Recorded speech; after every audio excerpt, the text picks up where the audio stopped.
여러분 안녕하세요. 투자의 신에 오신 여러분을 환영합니다. 토마토TV의 투자의 신과 함께 여러분을 투자의 신의 길로 인도해드리는 시간, 투자의 신 화요일 2부 시작하겠습니다. 이재필 전문가님과 함께 할게요. 전문가님 안녕하세요. 네, 안녕하십니까? 네. 자, 이재필 전문가님과 함께 저희 투자의 신 2부에서는요, 종목 진단이 진행이 됩니다. 여러분들 궁금하신 종목들 지금 바로 저희 투자의 신에 보내주시고 이재필 전문가님의 진단 그리고 앞으로의 해결책들 받아가시길 바라겠습니다. 현재 유튜브 채팅창 열려 있습니다. 유튜브에 토마토 증권통 검색하고 들어오셔서 실시간 채팅창에 여러분들의 질문 남겨주시면 되는데요. 종목 상담 신청하실 때는 궁금하신 종목명, 매수가, 비중 요 세 가지는 꼭 같이 남겨주셔야 하고요. 구체적으로 어떤 상황이신지 또 어떤 내용들이 궁금하신지도 함께 남겨주시면 그에 맞춰서 조금 더 꼼꼼하게 분석을 도와드리도록 하겠습니다. 매수 문의도 환영이니까요. 매수하고 싶으신 종목들도 함께 남겨주시면 좋겠고요. 자, 그리고 전화 상담 열어두도록 할게요. 02-325-8200번입니다. 325-8200번으로 문의 전화 주시면 되겠습니다. 현재 채팅창을 보니까 약간 우리 지금 현재 유튜브 채팅창이 그렇게 원활하게 진행이 되고 있지는 않은 것 같아요. 지금 전체적으로 유튜브 채팅창이 조금은 답답한 상황인 것 같아서 여러분들 전화 주시길 바라겠습니다. 오늘은 전화로 더 많은 이야기들 함께 나눠볼까요? 325-8200번 계속해서 문의 전화 주시고 또 이제 설 연휴 앞두고 있으니까 그만큼 또 우리 직접 이야기 나누면서 서로 새해 복도 많이 나눌 수 있었으면 좋겠습니다. 전화 상담 기다리고 있을게요.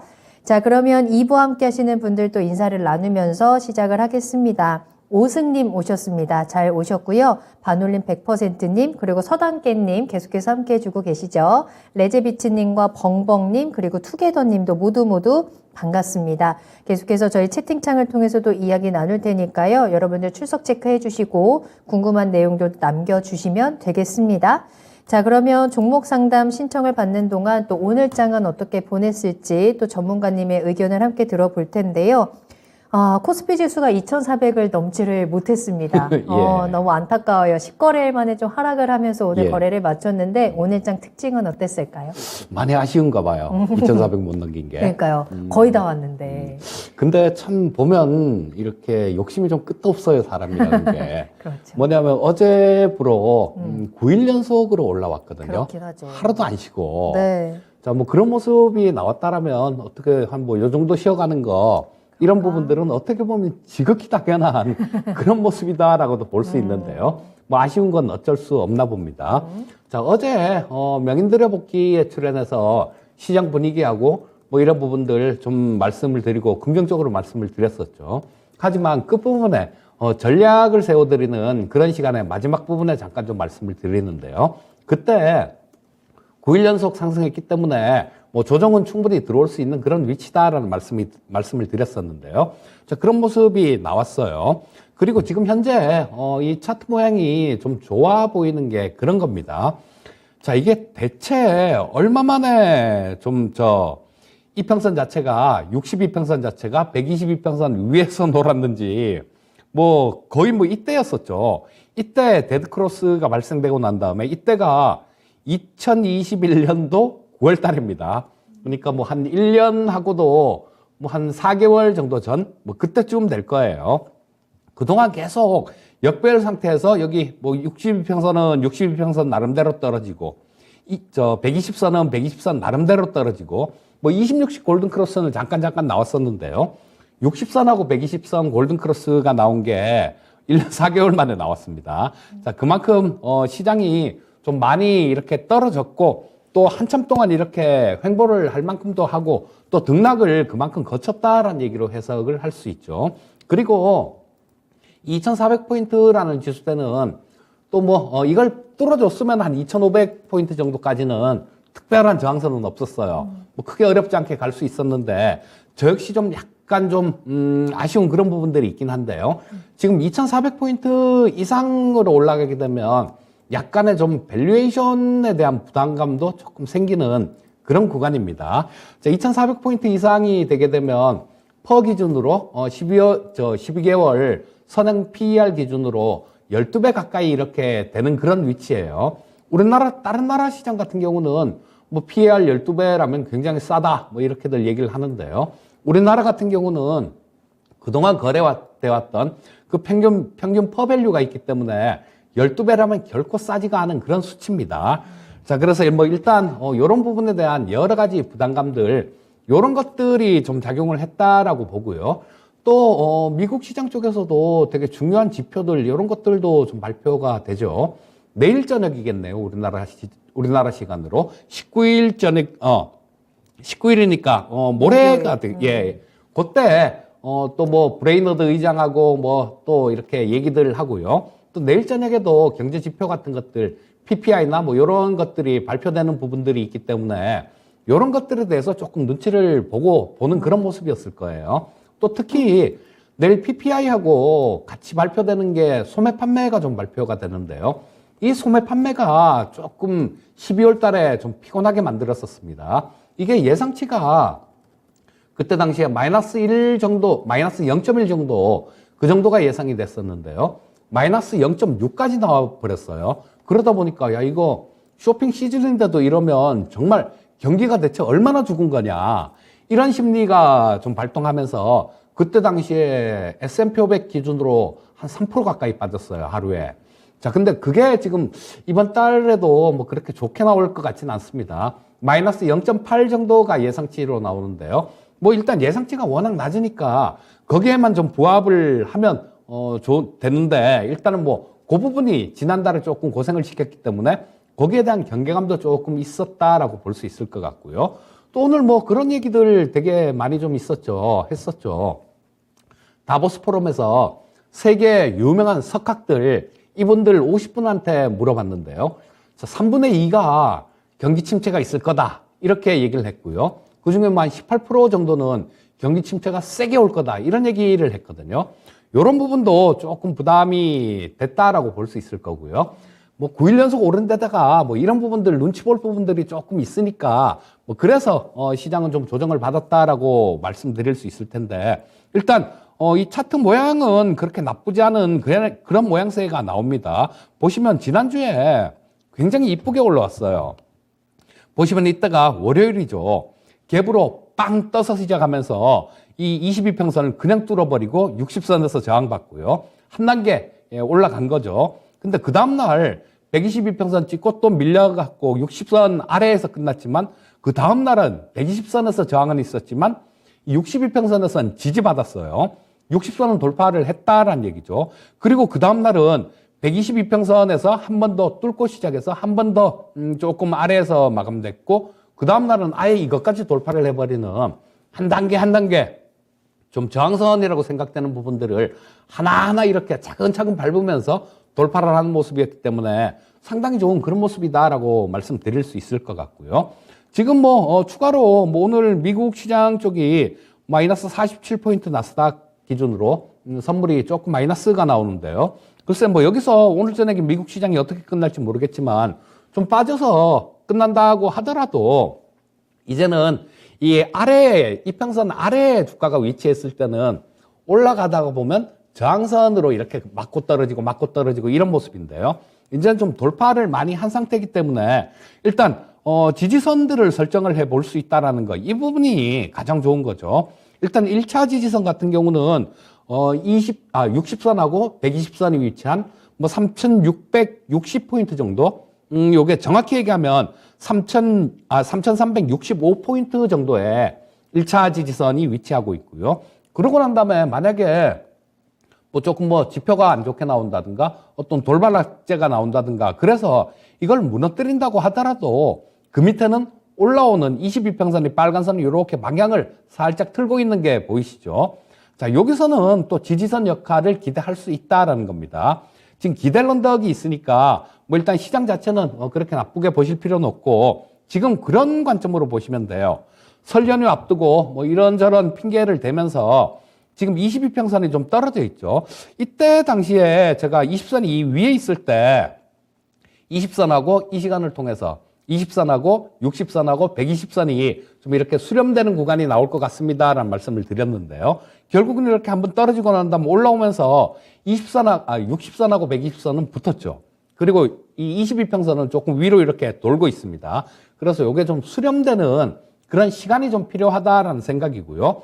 그동안은 수렴되는 동안은 왔다 갔다 하면서 뭐 약간 좀, 올랐다 빠졌다 뭐 이러면서 조금 애를 태우는 그런 모습은 진행될 수 있습니다. 하지만 전에처럼 뭐 굉장히 힘든 시장 그런 부분들은 없을 테니까 뭐 조금 이 시장이 조정을 받는다라면 그 조정받는 구간을 이용해서 좀 안 좋은 종목들 그리고 좀 서두가 조금 길어지는데 한 가지만 더 말씀드리겠습니다.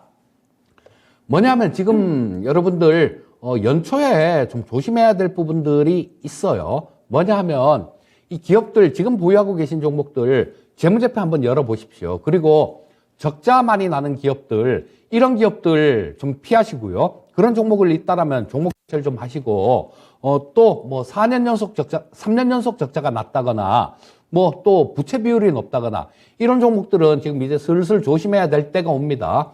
연초에 그런 경우가 되게 많아요. 좀 있으면 2월달, 뭐 3월달 이때가 되면 감사 보고서가 나오죠. 그래서 이때 뭐 관리 종목에 들어가는 종목도 있고 해마다 거래 정지되는 종목들이 몇 종목씩 나옵니다.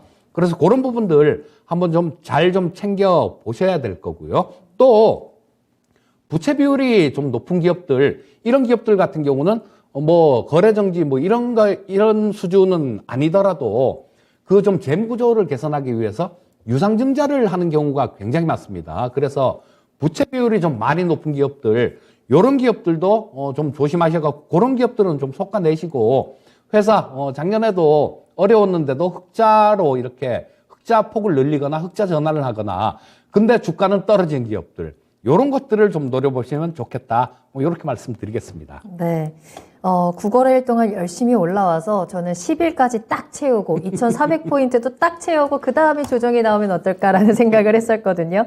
자, 9거래일 동안 우리 시장이 굉장히 신나게 잘 올라왔습니다. 그러다 보니까 이제는 살짝 눈치 보는 모습들이 나타나고 있는 상황이고요. 이 부분 잘 참고를 하시면서 또 시장 흐름들 꼼꼼하게 잘 분석을 해주셨으니까 앞으로의 시장들 잘 대응하시면 좋을 것 같고 그래서 우리가 또 어떤 포인트를 잡아야 되는지 어떤 2023년에 우리가 어떤 섹터에 주목을 해야 되는지에 대해서 우리 또 마지막에 미니 강의에서 또 힌트를 주신다고 하니까요. 끝까지 함께 해주시면 좋을 것 같아요. 그리고 현재 가지고 계신 종목들 재무제표를 반드시 확인해야 된다라는 꿀팁까지 꼭 참고를 해보시면 좋을 것 같습니다.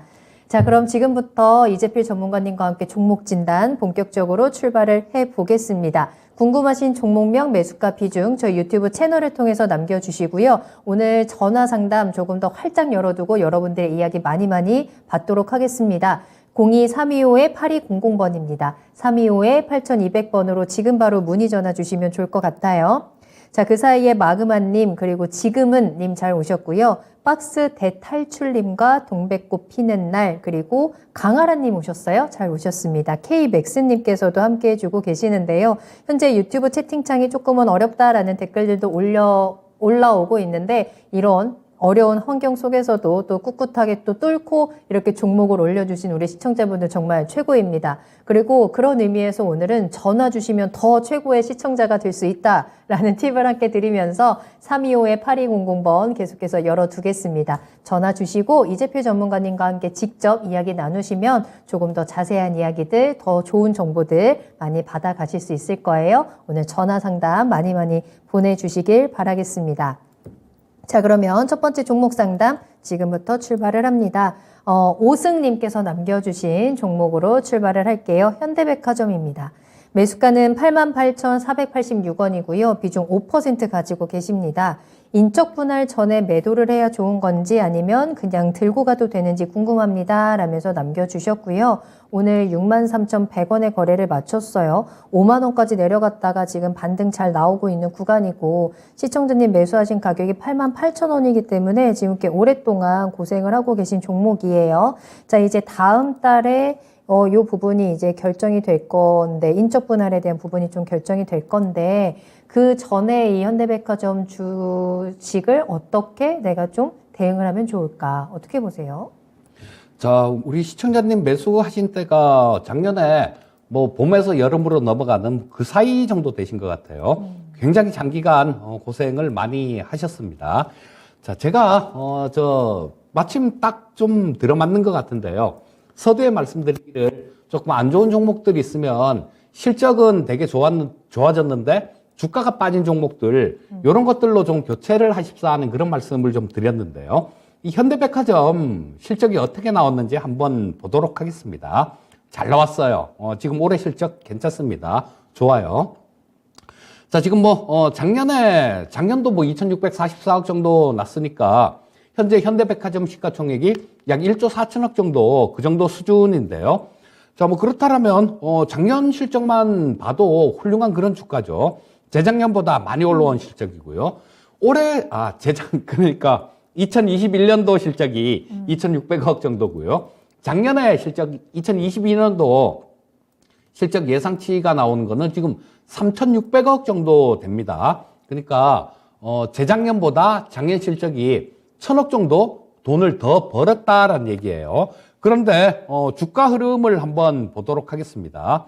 이거, 주봉으로 좀 놓고 보면요. 작년 말에 있던 주가가 7만 원대 정도 수준에 있고요. 작년 기중에는 한 9만 5천 원, 이때는 장도 되게 좀 재작년 기중에는 9만 5천 원 정도인데 이때는 장도 되게 좋을 때였었죠. 근데 작년도 한 5월 달 정도 이때부터 좀 두들겨 맞기 시작했습니다. 자, 요게 작년도 주식 같은 경우는 다 장 자체가 굉장히 안 좋았었죠. 그래서 시장 안 좋았던 데 대한 거기에 영향을 받은 거다라고 보시면 좋을 거고요. 재작년보다 작년 실적이 좋았고 작년 실적보다 올해 실적이 좋았는데 주가 자체는 재작년에는 2021년도 같은 경우는 그쵸? 지금보다 주가가 훨씬 높은 평균 주가가 훨씬 높은 수준에 위치하고 있어요. 그렇다면 특별한 이유 없이 실적은 좋아졌는데 주가 빠졌으면 그거는 좀 매수 기회로 작용한다라고 좀 말씀을 드리고 싶고요. 자, 그러면 딱 하나 밸류에이션만 이게 높은지 한번 보시면 되겠죠. 자, 영업이익 3,600억 나는 회사가 시가총액 1조 4천억이면 굉장히 싼 겁니다, 이거. 굉장히 싼 거니까 우리 시청자님 그리고 또 이 인적 분할을 보니까 제가 분할기일이 3월 1일 정도로 돼 있는 것 같아요. 자, 그렇다면 아직 시간도 좀 많이 남아 있습니다. 그리고 이런 부분들은 주가에 다 좀 반영이 돼 있다라고 보시면 될 거고요. 통상적으로 인적 분할을 하게 되면 인적 분할 전의 시가총액보다 후의 시가총액이 좀 높아지는 경향이 있습니다. 그러니까 현재 상태에서 특히 이렇게 조금 억울하게 많이 떨어진 종목들, 밸류에이션 매력이 있는 종목군들, 요런 쪽은 그런 부분들이 좀 더 많이 두드러지는 경향이 있어요. 시청자님 되게 많이 오랫동안 고생을 하셨는데요. 지금 이거를 매도하고 나가야 될 이유는 없다라는 생각이고요. 지금 중국인들이 좀 우리나라 방문하는 게 애로사항이 좀 있죠. 방역을 좀 강하게 이렇게 하다 보니까 중국 쪽에서도 마찬가지 반발도 이렇게 나오고 하는데요. 이 부분이 1월 말 정도면 우리나라가 중국 쪽 그때 가봐야 이 기간을 연장을 할지 어떨지 결정은 나겠지만요. 1월 말까지입니다. 하여튼 계획된 기간은. 그러니까 향후에 조금 이 중국 이쪽도 좀 아무래도 좀 억울하지만 눈치를 조금 보는 수밖에 없겠죠. 그래서 중국인들 같은 경우도 조금 풀리면 우리나라 방문도 좀 더 할 거고요. 그렇게 되면 그런 모멘텀도 작년에는 중국인들이 하나도 못 왔잖아요. 그런데 그렇게 되면 이 현대백화점 같은 종목들도 모멘텀이 더 생긴다라는 겁니다. 그러니까 작년보다 올해 실적은 더 좋아질 수도 있어요. 그러면 주식을 팔아야 될 이유는 없는 겁니다. 자, 그냥 좀 본전 이상 정도는 좀 기다리시다 보면 충분히 갈 수 있을 것 같으니까 일단 보유 의견 말씀드리겠습니다. 네. 자, 현대백화점 지금 바로 팔기에는 조금 아깝습니다. 여러 가지로 좀 억울함이 가득한 종목이 아닐까라는 생각도 드는데요. 이 중국에 대한 모멘텀도 조금 더 기다리고 있고 지금 실적도 잘 나오고 있는 구간이기 때문에 한 번 더 믿고 조금 더 기다려보면 어떨까 싶은데요. 본전까지는 충분히 갈 수 있다라는 점을 또 체크를 해드렸으니까요. 조금만 더 시간을 주고 이 종목 계속해서 수익 볼 수 있을 때까지 기다려보도록 하겠습니다. 자, 계속해서 상담 이어가겠습니다. 이재필 전문가님과 함께하고 있고요. 저희 유튜브 채널과 전화 상담 열려 있는데요. 오늘은 또 더욱더 특별히 전화 쪽으로 조금 더 많이 저희가 이야기를 나눠보도록 하겠습니다. 02325-8200번 활짝 열려 있거든요. 여러분들 전화 주시고 저와 그리고 이재필 전문가님과 함께 좋은 이야기, 좋은 정보들 많이 받아가시면 좋겠습니다. 325-8200번 지금 바로 전화 주세요. 자, 다음으로 만나볼 종목입니다. 이번에는 동백꽃 피는 날 님께서 남겨주신 종목이고요. LX 인터내셔널을 한번 살펴보겠습니다. 매수가는 42,000원, 비중은 5% 가지고 계시고요. 제발 부탁드립니다 라면서 남겨주신 종목인데 손절을 해야 되는 건지 기다려야 되는 건지 궁금합니다 라고 남겨주셨거든요. 지금 차트를 보니까요. 42,000원에 매수를 하셨으면 매수하시고 얼마 안 있어서 바로 지금 주가가 급락을 했어요. 그러다 보니까 조금 많이 철렁하셨을 것 같고 그래도 최근에 다시 한번 좀 반등이 나오기는 하는데 그 힘이 강하지는 않은 상황입니다. 33,800원까지 오늘 거래를 마쳤는데요. 손절할까요? 기다릴까요? 네, 지금 조금 아쉽네요. 지금 뭐 손절을 문의해 주신 걸 보면 뭐 충분히 손절도 가능한 그런 성향을 가지신 것 같은데 다음부터는 그런 실수를 좀 하지 않으시라는 뜻에서 제가 요거 한 가지 좀 말씀을 드릴게요. 자, 지금 이 전저점 가격대가 있죠. 여기가 저 9월 달에 작년 9월 달에 보시게 되면 이 전저점을 기록한 자리가 있는데요. 그 가격대가 한 37,000원, 37,000원대 후반 정도 그쯤 됩니다. 42,000원에 매수를 하셨으면 이 위에서 매수를 하셨다라는 얘기죠. 뭐 여기서 매수를 하셨을 수도 있고요. 자, 근데 이 전저점이라든가 이런 의미 있는 지지선들 이런 것들을 좀 붕괴를 시키게 되면 그때는 뭐 정말로 주식 투자에 대해서 잘 모르셔서 손절매라는 거는 나는 아주 생각도 못해 이런 분이 아니시고 뭐 손절매를 감행하실 수 있는 분이시라면 이 가격이 붕괴됐을 때 이때 손절이 나갔어야 되는 겁니다. 근데 지금 뭐 조금 그냥 들고 계시다가 좀 그 손실폭을 좀 많이 키우셨는데요. 자, 이 LX 인터내셔널 같은 경우는 대표적인 해외 자원 개발 업체입니다. 근데 작년에 굉장히 좀 좋았었죠. 주봉을 한번 보시게 되면 작년에 다른 종목들 다 빠질 때 뭐 시장도 많이 빠졌으니까요. 굉장히 좋았습니다. 이유는 한 가지죠. 뭐 러시아하고 우크라이나 전쟁 이런 것들 때문에 해외 자원 개발하는 기업들이 상당히 좀 각광을 받았었습니다.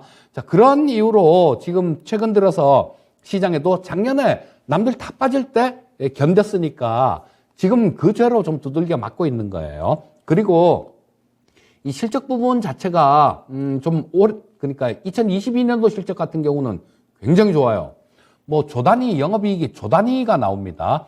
뭐 이 LX 인터내셔널 같은 경우는 자회사를 많이 두고 있는 그런 기업이기 때문에 그쪽에서 올라오는 거긴 하지만요. 자, 근데 시가총액 1조 3천억 정도 되니까 작년 기준으로 보면 주가가 굉장히 싼 주가입니다. 근데 안타깝게도 올해 같은 경우는 작년 같은 그런 움직임은 없다라고 보셔야 되는 게요. 자, 지금 원자재 가격들 뭐 이런 부분들도 중국이 리오프닝 하면서 조금 뭐 들썩거릴 수는 있습니다. 하여튼, 근데 작년보다 이게 좋은 움직임을 보이기는 원자재 가격도 좀 어렵다라고 봐야 될 거고요. 거기에 따라서 실적 전망치 나오는 부분들, 이런 부분들도 그렇게 썩 좋지가 않습니다. 예년에 비해서 나쁘다라는 건 아닌데요. 재작년 같은 경우는 불과 1,500억 정도 벌었는데, 6천억 정도 벌었고, 그 전에는 1,500억 정도 벌었었는데요. 작년에, 그러니까 2022년도에 1조 이상 영업이익이 흑자가 나오는데, 올해 같은 경우는 또 6천억 정도로 다시 이렇게 돌아갈 것 같아요. 이 절대적인 숫자를 본다라면 그렇게 작은 숫자는 아닙니다, 영업이익이. 하지만 주식이라는 게 작년보다 올해가 좋아야 되고 올해보다 내년이 좋아야 이 주가 흐름이 좋은 흐름을 탈 수 있는데요. 올해 실적이 작년보다 조금 못하다라는 겁니다. 그래서 이 LX 인터내셔널 같은 경우는 일단은 뭐 지금 현재 상태는 여기 버티는 그런 자리가 있죠. 자, 주봉상으로 보시게 되면 이번에도 1월 초에 이 122평선 여기서 좀 지지를 받은 모습입니다. 지금 이 부분 같은 경우는 일단 지지를 한번 기대해 볼 수 있는 그런 자리로 볼 수 있으니까요. 현재 상태에서는 일단 조금 뭐 보유를 해 보시는 게 좋을 것 같고요. 전저점, 그러니까 31,200원 정도가 전저점이네요.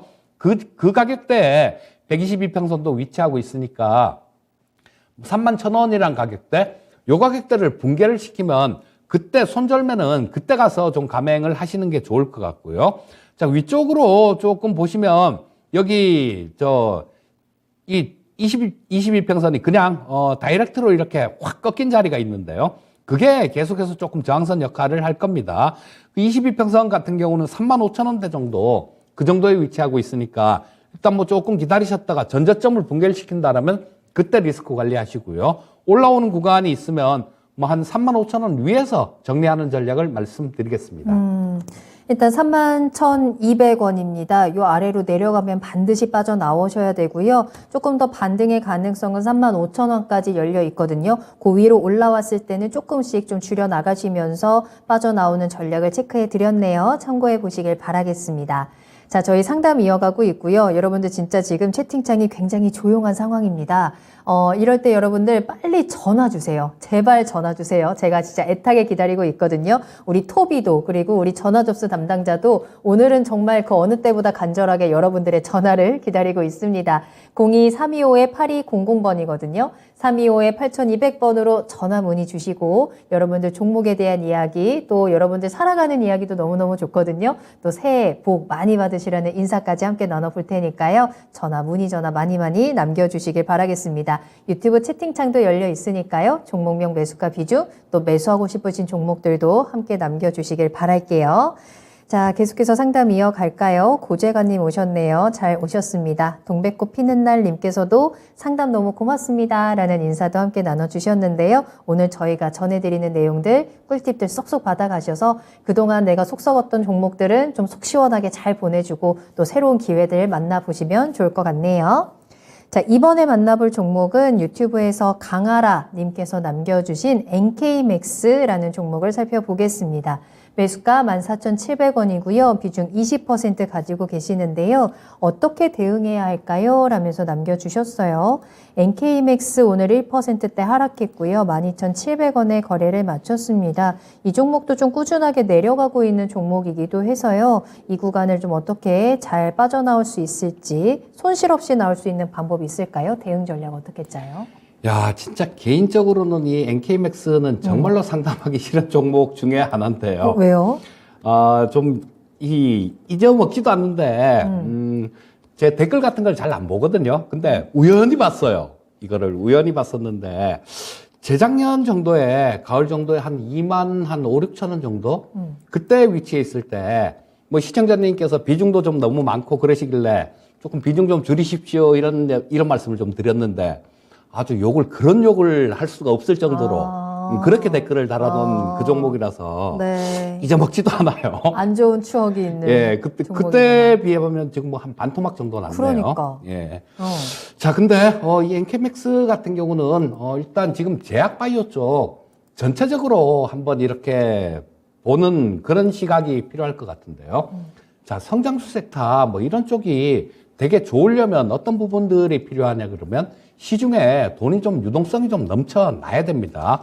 물론 뭐 이 NK맥스 같은 경우는 요거에 면역세포 치료제를 개발하는 기업인데요. 뭐 굉장히 많이 좀 이쪽 저쪽으로 연결되는 부분들은 되게 많습니다. 그리고 이 NK세포라는 게 요게 나중에 좀 이 시간이 좀 지나고 좀 더 개발이 좀 진행되게 되면 이 뭐 항암제 쪽 뭐 이런 쪽에서 굉장히 두각을 나타낼 수 있는 그런 거기도 합니다. 근데 항암제들 뭐 이런 것들을 상담드릴 때 제가 자주 드리는 얘기가 있는데요.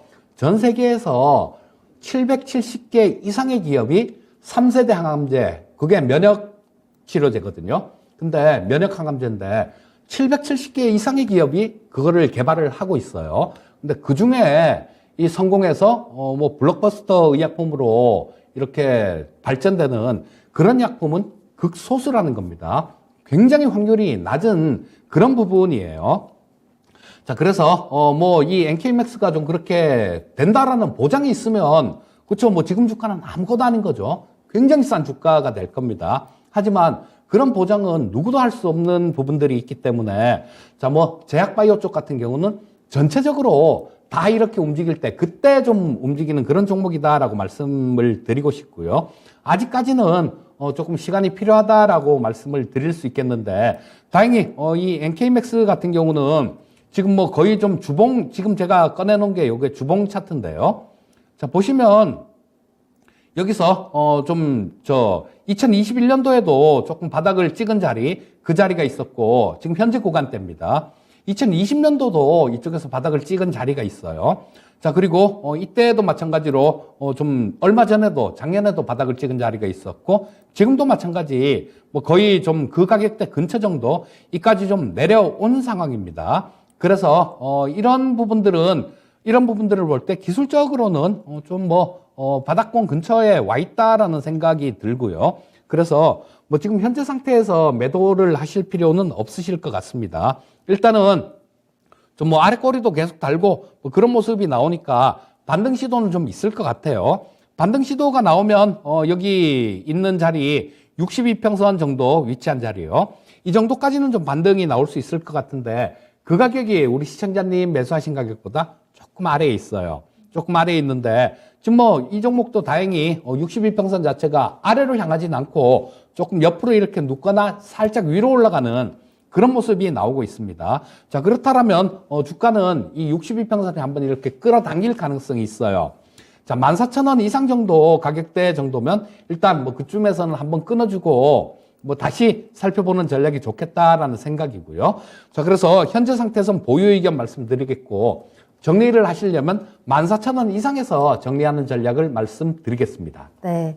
자, NK맥스입니다. 시간이 조금은 필요한 종목이고요. 그래도 다행인 건 현재 바닥권에서 잘 다져가고 있다라는 점일 겁니다. 그리고 62평선 근처에서 좀 매도 타이밍 그리고 종목 비중을 좀 줄여가는 전략을 말씀드렸거든요. 현재 62평선은 한 14,300원 정도에 있는데요. 14,000원 위로 올라갔을 경우에는 조금씩 그 상황들도 수급적인 부분들 체크를 하시면서 매도 타이밍도 잘 잡아보시면 좀 도움이 될 것 같습니다. 함께 참고해 보시면 되겠습니다. 자, 계속해서 상담 이어가겠습니다. 현재 10시 34분 지나가고 있고요. 저희 생방송으로 이재필 전문가님과 함께 여러분들 종목에 대한 궁금증 해결 도와드리고 있습니다. 유튜브 채팅창 들어오셔서 궁금하신 종목명, 매수가 비중 같이 남겨주시고요. 전화 상담 계속해서 열려 있습니다. 02-325-8200번입니다. 325-8200번. 지금 바로 전화 주시면 바로 연결이 되거든요. 여러분들 궁금하신 내용들 남겨주시고 저희와 함께 직접 조금 더 이야기 나눠보도록 하겠습니다. 이목경님 오셨네요. 잘 오셨고요. 저희 계속해서 상담 이어가 보도록 할게요. 또 마무리에는 미니 강의까지 여러분들 꼭 놓치지 않으셨으면 좋겠어요. 앞으로 우리가 어떤 섹터를 바라봐야 되는지 2023년을 조금 더 든든하게 보낼 수 있는 내용들 같이 나눠보도록 하겠습니다. 자, 이번에 만나볼 종목은 네이버네요. KMX님께서 남겨주신 종목이고요. 매수가가 20만 원입니다. 비중은 10% 가지고 계시고요. 연말까지 보유할 예정입니다. 라면서 남겨주셨는데요. 네이버 오늘은 좀 빠졌습니다. 3%대 하락을 하면서 19만 3,500원의 거래를 마쳤고요. 지금 시청자님 매수하신 곳 근처에서 움직이고 있죠. 네이버도 진짜 오랫동안 너무나도 많이 내려왔던 종목이어서 최근에 이 반등이 좀 강하게 나오기는 하는데 조금 더 올해까지 올해 한 해의 흐름을 좀 봤을 때 수익을 볼 수 있는 기회들이 있을지 장기적으로 이 전망 어떻게 보시나요? 자, 네이버하고 카카오, 네카오라 그래도 합쳐갖고. 예, 근데 이 두 종목 같은 경우는 작년에 굉장히 많이 고생을 한 그런 종목이기도 하죠. 지금 뭐 최근에 오늘 장 끝나고 나온 얘기 뉴스들 간략하게 뭐 조금 살펴보니까 규제에 관련되는 뭐 규제법 관련해 갖고 논의가 조금 본격화될 거다라는 뭐 그런 부분들이 좀 있네요. 잠깐 좀 읽어드리면 국회 정무위원장께서 뭐 온라인 플랫폼은 시장 자유를 맡길 상황이 아니라는 것은 전 세계적인 뭐 흐름이다. 이런 얘기도 있고요. 또 뭐 이 연관 시장을 독점력으로 연관 시장을 너무 확장하는 그런 것들 때문에 경쟁을 저해하고 혁신을 방해할 그런 우려가 있다라는 뭐 공정거래위원장께서 그런 얘기도 했고요. 자, 그래서 요런 부분들이 단기간의 주가 흐름에는 그렇게 딱히 좋을 건 없을 겁니다. 하지만 우리 시청자님 저 연말까지 보유를 하고 싶다라는 말씀을 해주셨는데요. 이 네이버 같은 경우도 크게 보면 빅테크 관련되는 미국 시장으로 따지면 빅테크 관련되는 그런 쪽 섹터로 보셔야 되겠죠. 자, 지금 이 빅테크 섹터들이 내일 저 넷플릭스를 시작으로 해갖고 다음 주에 본격적으로 실적 발표를 하는데요. 이 실적들이 그렇게 썩 좋게 나올 것 같지는 않습니다. 그래서 단기간에는 좀 이렇게 좀 더 왔다 갔다 하면서 시간을 끌고 그럴 가능성은 좀 있어요. 그럴 가능성은 좀 있지만 우리 시청자님 생각대로 저 연말 정도까지 본다라면 그때가 되면 한 3분기 정도 그때부터는 또 실적 부분들이 점점 이렇게 나아질 가능성이 많습니다. 1, 2분기보다. 자, 그렇기 때문에 일단 이 네이버 같은 경우도 그냥 조금 긴 관점이라면 충분히 보유를 할 수 있다라는 생각이고요. 자, 지금 작년에 굉장히 많이 고생을 하면서 이게 15만 5천 원까지 떨어졌었네요. 자, 근데 기술적으로 본다고 하더라도 지금 여기서 바닥을 한번 잡고요. 자, 여기서 저점 고점, 저점 고점, 그다음에 저점 고점, 요렇게 저점하고 고점 요거를 조금씩 높여가는 그런 모습이고, 아래쪽으로는 이 17만 원대에 있는 지지선, 이 가격대를 그렇게 깨지 않고 있는, 위협하지 않고 있는 모습입니다. 그렇다면 움직이는 모습이 조금 답답할 수는 있어요. 그렇다고 하더라도 충분히 좀 보유할 수 있는 종목이다라고 볼 수 있을 거고요. 자, 여기서도 지금 이 62평선하고 22평선 이 부분을 보게 되면 지금 둘 다 빨간 선, 파란 선 이렇게 있는 것들이요. 파란 선이 60선이고 빨간 선이 22평선입니다. 자, 지금 아래쪽에서 전부 다 이렇게 돌아 나오고 있는 그런 모습이 지금 진행되고 있죠.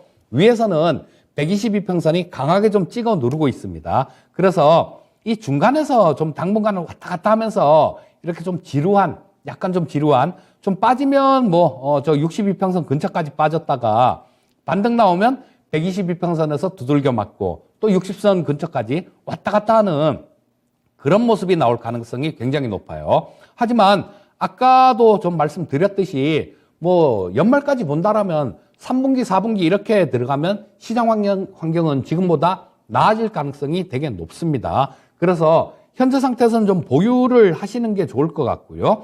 자, 우리 시청자님 매수하신 가격이 20만 원 정도인데 일단 보시면 한 22만 원 이상 정도까지는 움직일 수 있다라는 생각이 들거든요. 여기서 한참 왔다 갔다 하는 거 그 부분 고려하더라도 지금 이 122평선은 돌파된다라고 보고요. 240선이 24만 6천 원 정도에 있는데 이 240선은 굉장히 이렇게 강하게 조금 아래로 떨어지고 있기 때문에 이 부분이 좀 내려오는 시간, 그리고 왔다 갔다 하는 시간, 그런 시간들을 대충 고려를 해보면 한 22만 원 이상 정도, 그 정도에서는 또 한번 저항이 있을 것 같은 생각이 듭니다. 현재 상태에서는 일단 보유하셨다가 정리하시고 싶으시면 22만 원 정도 이상에서 정리를 하시고요. 자, 우리 시청자님 생각하신 대로 연말까지 들고 가는 전략도 좋겠다, 이렇게 말씀드리겠습니다. 네. 자, 네이버가 정말 드디어 어느 정도 반등이 나오고 있는데 단기적으로는 조금 답답할 수 있겠지만 장기적으로 봤을 때는 조금 더 올라갈 수 있는 가능성, 주가 상승에 대한 기대감을 말씀해 주셨습니다. 특히나 하반기 들어서는 시장 상황의 개선과 함께 네이버의 실적에 대한 부분도 조금은 긍정적으로 체크를 해드렸고요. 따라서 생각하신 대로 연말까지 쭉 들고 가는 전략은 굉장히 찬성 의견 함께 전해드리면서 가격적인 부분으로는 22만 원을 체크해 드렸습니다. 이 부분에서는 한 번쯤 저항이 있을 수 있다는 점을 함께 체크해 두시면서 투자하시면 더 좋을 것 같네요. 참고하시면 좋겠습니다. 자, 다음 상담 이어가 보겠습니다. 이번에 전화로 이야기 나눠볼게요. 시청자님 안녕하세요. 네, 안녕하세요. 네, 안녕하세요. 반갑습니다. 자, 네. 오늘 어떤 종목 상담 도와드릴까요? 팜스토리고요. 네, 매수가랑 비중은요? 2,180원에 비중 40%요. 2,180원에 40%요. 네. 비중도 꽤 많은데 지금 손실 구간이어서 이 종목도 지금 많이 내려왔습니다. 어떤 게 가장 궁금하세요? 일단은 평균 매수가까지 올 수 있는지랑, 네. 그리고 이거를 지금 물을 올라서 더 타야 되는지 아니면은 그 뭐 가주 더 그냥 기다려야 되는지 좀 궁금해서요. 알겠습니다. 좀 손실을 줄여내고 또 수익으로 바꿀 수 있는 그 방법들 찾아볼게요. 이재필 전문가님과 이야기 나눠보세요. 네. 예, 시청자님, 안녕하세요. 네, 안녕하세요. 예, 반갑습니다. 네. 자, 시청자님, 제가 종목 상담할 때 가끔 그런 말씀을 드려요. 한 종목에서 뿌리를 뽑을 생각을 하지 마십사 하는 말씀을 좀 많이 드리는데요. 네. 지금 40% 보유하고 계시잖아요. 네. 그렇죠? 여기서 더 매수하는 게 우리 시청자님이 생각하시기에도 비중이 너무 많다라는 그런 생각이 드시죠? 네, 네, 네. 예, 그러면 안 하는 게 맞습니다. 추가 매수는. 그리고 요거를 빠져나오는 방법 같은 경우는 그렇게 어렵지는 않을 거예요. 다른 종목들 매매를 하시지 않습니까? 그러면 이 팜스토리를 추가 매수를 해서 평균 단가를 낮춰서 빠져나오나 다른 종목을 매매를 하시면서 이 팜스토리를 살 돈으로요. 거기서 수익이 나면 이 팜스토리를 그거만큼 데리고 나온다고 하더라도 똑같은 효과거든요. 그러니까 요거를 좀 팜스토리를 추가 매수하는 부분은 조금 그렇게 좋은 생각은 아니다라는 생각이고요. 네. 자, 이 팜스토리 같은 경우는 올해 4월 달에 굉장히 강한 모습을 한번 보였었는데요. 요거는 그때 당시에 사료 관련주들 뭐 이런 것들이 다 난리를 칠 때죠. 우크라이나 전쟁 때문에 그런 부분들이 좀 있었는데요. 그러고 난 다음에 계속 아래로 뭐 이렇게 계속 흘러내리는 모습입니다. 자, 이때 워낙 좀 강하게 슈팅이 나왔기 때문에 거기에 대한 부작용이다. 이렇게 좀 보시면 될 거고요. 자, 일단 이 작년에는 괜찮은 모습이었어요.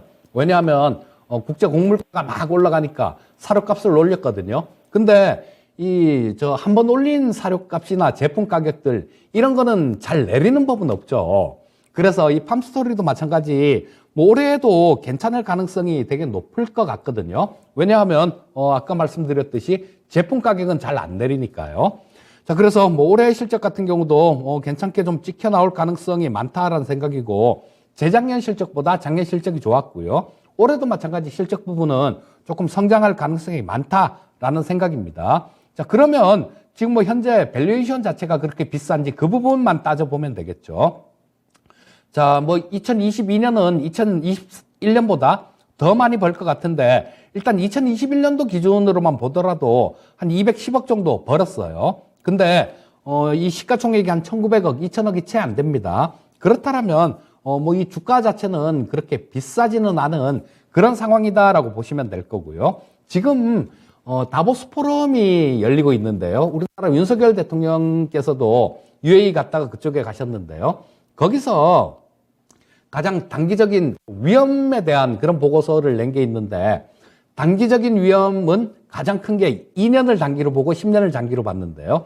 가장 큰 거는 물가다. 그런 위험이 있었고요. 그런 발표가 있었고, 10년짜리는 기후변화다. 이런 발표가 있었는데, 자, 단기적으로 2년 동안 가장 위험한 도전이 물가다라면, 물가가 올라가면 이 팜스토리 같은 경우는 괜찮은 회사 실적에는 좋은 그런 플러스 요인이다라고 보실 수 있을 겁니다.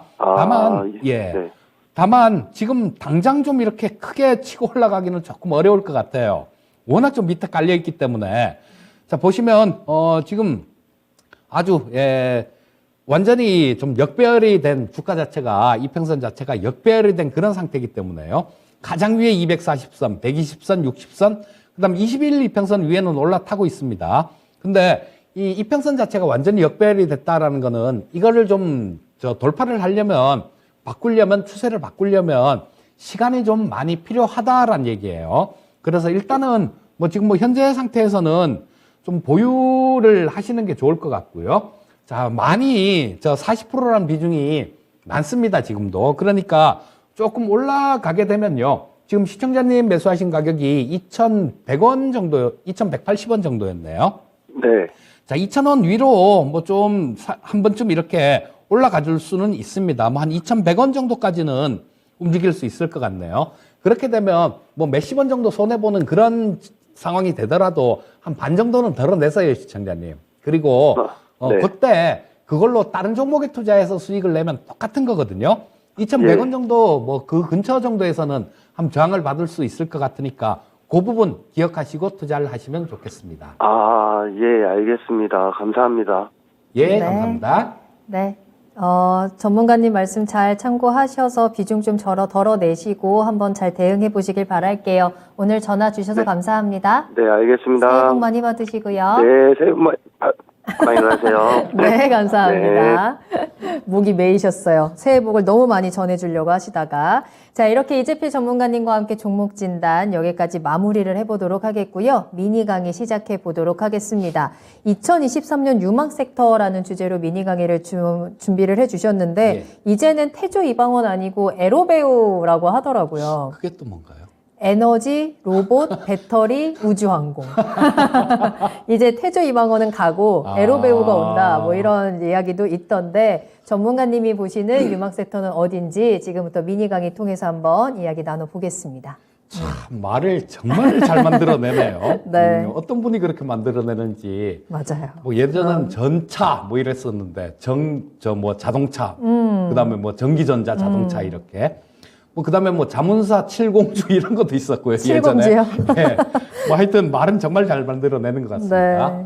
자, 오늘 좀 유망업종에 대해서 조금 말씀을 드리고 싶은데요. 첫 번째로 꼽을 수 있는 게 로봇이었죠. 자, 이 로봇 같은 경우는 작년에도 좀 많이 말씀을 드렸었고 로봇 관련되는 종목 중에 딱 한 종목만 보세요라고 말씀드렸던 종목이 레인보우 로보틱스죠. 근데 그 레인보우 로보틱스가 그때 말씀드릴 때 그때 시가총액이 한 3천억대 정도, 3천 몇백억 정도 됐었는데요. 오늘 시가총액이 1조가 넘었습니다. 삼성전자에서 삼자배정 유상증자를 통해서 투자를 했다라는 이대주주로 올라섰다라는 그런 소식이 급등하는 그런 모습을 낳게 했는데요. 이런 부분들은 어느 정도 조금 예견이라고 얘기하면 조금 좀 오만방자한 뭐 그런 얘기고 약간 좀 그럴 가능성 정도 그 정도는 있었다라는 그런 생각이에요. 그리고 이 삼성이 그런 얘기를 했었잖아요. 뭐 로봇주들 뭐 이런 것들 M&A도 하겠다, 뭐 로봇 쪽에 투자를 많이 하겠다 이런 얘기도 계속 했었으니까 그 가장 우리나라에서 기술력이 뛰어난 레인보우 로보틱스 같은 경우는 당연히 뭐 거기에 대상이 될 수 있었던 거죠. 자, 그리고 이 로봇 쪽 같은 경우는 우리 시청자님들 지금 베이비붐 세대들 은퇴를 할 때가 다 됐죠. 뭐 전 세계적으로 이 베이비붐 세대가 굉장히 많이 태어났는데요. 우리나라도 마찬가지 지금 작년에 태어난 신생아 같은 경우는 20만 명 초반입니다. 그 정도밖에 안 되는데 1959년생부터 1971년생까지는 100만 명이 넘게 태어났어요. 그 구간 동안. 그분들이 전부 다 이제는 은퇴를 하게 되겠죠. 그렇게 되면 노동력 자체가 부족해진다라는 겁니다. 이런 걸로 로봇으로 대체할 수밖에 없어요. 그리고 미국 쪽 같은 경우도 지금 400만 명이 모자란다 이런 얘기를 하는데요. 자, 그쪽도 마찬가지로 이런 부분들을 어떻게 다 채우겠습니까? 물론 이민자들 이런 걸로 해결을 할 수도 있겠지만 그런 걸로 하는 것도 한계가 있을 거고 또 인건비 문제가 있죠. 지금 인건비 올라간 거 보면 시간당 임금 같은 경우 미국 쪽 같은 경우도 4.6%씩 이렇게 계속해서 올라가는 그런 모습이니까 많이 떨어진 게 4.6%입니다. 그렇게 되니까 인건비 감당이 안 돼요. 그리고 우리 조그만 소상공인 분들 같은 경우도 전에 이 레인보우 로보틱스 같은 경우가 치킨 프랜차이즈에다가 한 10억 정도 고급 계약을 체결했는데 그 로봇 팔 있잖아요. 그 치킨 튀기는 로봇을 공급 계약도 체결했는데요. 이거 한 대 가격이 한 사람 인건비 1년 인건비 정도면 한 대 삽니다. 자, 저 같으면 제가 장사를 한다라면 이런 걸 갖고 할 것 같아요. 전부 이 로봇 같은 경우는 그쵸. 계속해서 밤새도록 일을 이렇게 시켜도 뭐라 안 그러지 않습니까? 법에 걸리지도 않고. 그래서 이 로봇 쪽 같은 경우는 구조적인 성장 쪽으로 이렇게 접어들었다라고 보시면 될 것 같고요. 그렇기 때문에 이 로봇 쪽을 좀 새해에도 지금 많이 오른 상태에서 쫓아가세요. 이건 아닙니다. 이건 아니고 잘 매수 구간을 잘 한번 노려보십사 하는 그런 부분을 말씀드리는 거예요. 또 한 가지 유망한 쪽이 AI나 메타버스 이런 쪽이 또 유망할 것 같은데요. 챗GPT라는 게 거대 AI죠. 요게 또 굉장히 좀 많이 부각되면서 AI 쪽이 좋은 흐름이었고, 메타버스 쪽도 마찬가지죠. 서울시가 메타버스 서울이라는 플랫폼을 내놨어요. 거기서 저 아바타로 이렇게 갖고 다니면서 주민등록 등본도 떼고 뭐 덕수궁 구경도 하고 막 그런 것들도 그쪽에 다 있다라고 얘기를 하는데요. 뭐 기업들이 뭐 그쪽에 홍보물을 전시해 놓은 거 그런 것들도 지금 현재는 82개 기업인데 그 부분도 마찬가지 전부 다 열람이 가능하다라고 얘기를 해요. 앞으로 세상은 또 이런 방향으로 바뀌어 갈 겁니다. 그렇기 때문에 AI 메타버스 쪽 이런 쪽도 너무 올라갔을 때 좀 쫓아가는 매매만 아니고 좀 이렇게 눌릴 때 있잖아요. 1년간 이렇게 있다 보면 눌릴 때도 있고 올라올 때도 있습니다. 눌리는 구간에서 잘 노려보시면 이런 종목군들도 간간히 이렇게 탄력 있는 모습으로 움직일 수 있을 것 같고요. 화학철강주들 뭐 굉장히 많이 고생했죠. 작년에 굉장히 많이 고생했는데 이런 부분들은 중국이 리오프닝을 하게 되면 뭐 여행이야 뭐 왔다 갔다 못 하겠지만 뭐 자기들 경기 부양들 이런 것들은 할 거 아닙니까? 그렇게 되면 화학 제품이나 철강 가격들 이런 것들도 좀 올라갈 가능성이 굉장히 많아요. 그렇다면 우리나라 기업들 같은 경우도 거기에 수혜를 본다라고 볼 수 있을 거고요. 마지막으로는 방산 섹터도 그냥 넘어가면 섭하죠. 자, 아까 현대 저 백화점 말씀드리면서 실적 호전 플러스 주가 하락은 매수 기회다 이런 말씀을 드렸는데요.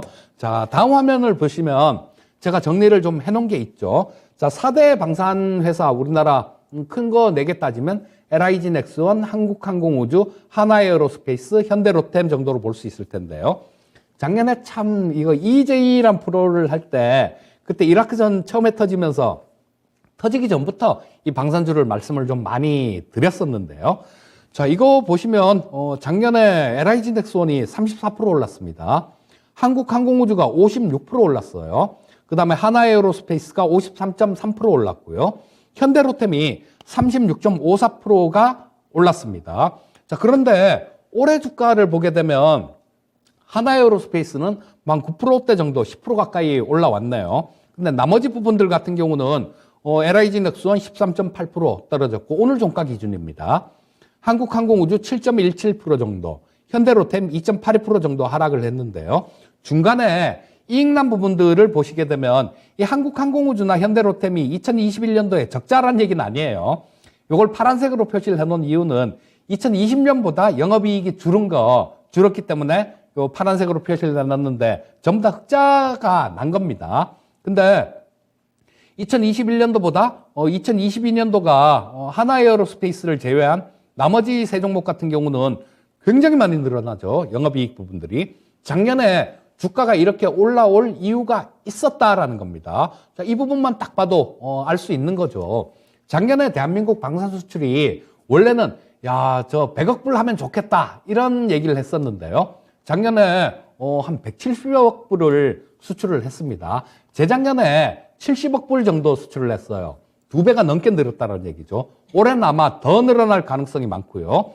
자, 2023년도 영업이익 전망치를 보게 되면 LIG 넥스원이 뭐 그렇게 아주 많이 늘지는 않는 그런 모습인데요. 저 한국항공우주 같은 경우는 그쵸, 보면 2배가 넘게 늘어날 걸로 생각이 됩니다.